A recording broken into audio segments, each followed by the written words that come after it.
Hi, this is David Cook, author of 7 Days in Utopia. We're right here at the driving range, the old driving range in Utopia, where this all started several years ago. Welcome, and we appreciate you being here. Some of you guys just read the book, others of you watched the film, and you've shown up today looking for the answer to the question, did he make the putt? And as you notice, this is not some big Hollywood production. What we're trying to do here is engage you in what it's like to be in Utopia. It's a very simple place, but it's also profound because of its simplicity. And if you listen carefully, you're going to hear more than maybe the answer that you came for, did he make the putt? I know this. Everybody that's gone to the movie and everybody that's read the book, they're looking for more in their life. And hopefully you found that when you watched the movie or read the book. Today is the next step in your journey. I heard my name over the makeshift loudspeakers as the tournament director hoisted the trophy in my direction. In the midst of this surreal scene of crazed underdog fans, mixed with those disappointed by the fall of their champion, I reached for the trophy, feeling both like a hero and villain. I was being anointed by a world obsessed with putting people on a pedestal. And when a man receives it, unbeknownst to him, he accepts the public exposition that comes from the inevitable great fall. We live and perform on the stage before a sick, voyeuristic media of hidden faces, hiding in the shadows of each tragic demise. It was 1 week ago Sunday that Johnny had helped me understand that no man was made for a pedestal. That spot had been reserved before the beginning of time for one. No man can carry the weight of glory, nor is he supposed to.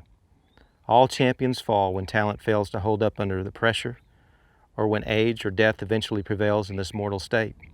And when it happens, early or late, another is anointed and the cycle proceeds. There's nothing so sad as watching a champion fade. A.E. Hausman, in his poem To an Athlete Dying Young, said it best. Now you will not swell the rout of lads that wore their honors out, runners whom renown outran, and their name died before the man. Sensing the birth of a revolution, the crowd erupted in raucous applause as my fingers touched the cool polished bronze boot that served as the crown at this, a most unsuspected coronation. Wasn't I just an average kid from Central Texas? And wasn't it just 2 weeks ago that I was just another nameless face on the mini tours immersed in a devastating crash and burn scene? What I discovered was that to a world starved for a hero, anonymity served as a seed of hope. For in anonymity, there's no disqualifying baggage, no sense of mortality in the emerging king. At that moment, life stood still as I contemplated deeply what had just happened. Life sometimes turns on a razor's edge, and for me it had been a fork in the road. So often, at day's end, we stare at the back of a tapestry of our lives, trying to make sense out of the meaningless meandering of the thread. And then one day it happens. Through a messenger or experience, we hear the clear voice of God calling us to take a peek at the other side of the tapestry. And when we do, we're undone by the beauty of the story being woven and the meaning of a life of inconsequential coincidences emerging into an epic adventure with a purpose and calling worth living for. The microphone was handed to me and the potential revolutionaries awaited their call. In an instant, my words had weight, and never before had my words carried much meaning. I had a moment to think. What could I say that would serve as a seed for their journey? Anxiety crept in and cotton hung thick from the roof of my mouth. And then just as I was about to speak, I heard the call of a flock of geese overhead. And as I looked up, I couldn't help but wonder why they were so late in their migration north. And then I heard the voice, the same voice I had experienced when I heard the knock of destiny on the green. The voice simply said, "Tell the crowd what you see." A peace settled over me, and these words streamed forth feeling like a cool drink of water from a heavenly source. When I was a kid, I loved the sounds of spring. I would lay in the emerging grass with my dog staring into the sky, hoping to catch a glimpse and sound of geese heading north.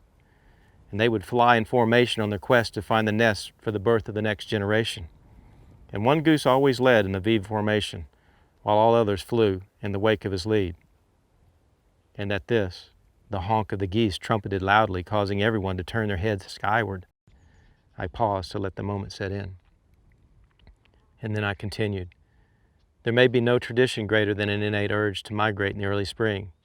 It is obvious these geese have broken tradition. And though they may seem late, nevertheless, they have a destiny, and so do you and I. Today I will take the lead in this unconventional migration, knowing that this victory may inspire others in my wake. However, I will not receive the champion's pedestal. I am but a child of the one who carries the title of champion. 2 weeks ago, I was and also ran in the mini tours, immersed in one of the greatest collapses of my life, and I choked my guts out. In an attempt to escape, I drove deep into the hill country of Texas, eventually coming upon a fork in the road, and I chose to turn left towards the small village of Utopia, not knowing that it would change my life. And at sunset that evening, I met a man named Johnny who called me out, challenging me to be a revolutionary. I spent a week with him emerging with a new heart. And while he taught me the lost wisdom of the game, the most significant thing he did was to introduce me to a new voice in my life, the voice of the true migration. I don't know how to say this well because I'm new at this, but this victory was the start of a revolution for me. And when I took out the face-on putter for the final putt, it had been but a symbol for what had been birthed in my soul in Utopia. From this day forward, I will never follow tradition for tradition's sake. Instead, I endeavor to follow but one voice, and that is the voice of truth. Secondly, I refuse to play for acceptance because excellence is my coach. In closing, I know that there are 2 reasons for this victory. One is because I flew in the wake of Johnny's wisdom, and the second is because I knelt before the champion's throne in a cemetery far from this place. It was in this posture that I received my true purpose in life and the grace to bury the lies that had a chokehold on my talent. And when you walk in your purpose, a trophy pales in comparison to the fruit of your wake. And with this, I held the trophy toward heaven and the geese overhead and said, "Let the revolution begin." I know for a lot of you, today could be the start of a revolution in your life. And I'd like to invite you to bury your lies right here with thousands of other people that have sent them to us here in Utopia. If you'll just head back to the website and click on Buried Lies and send them this way, we'll bury them here with others.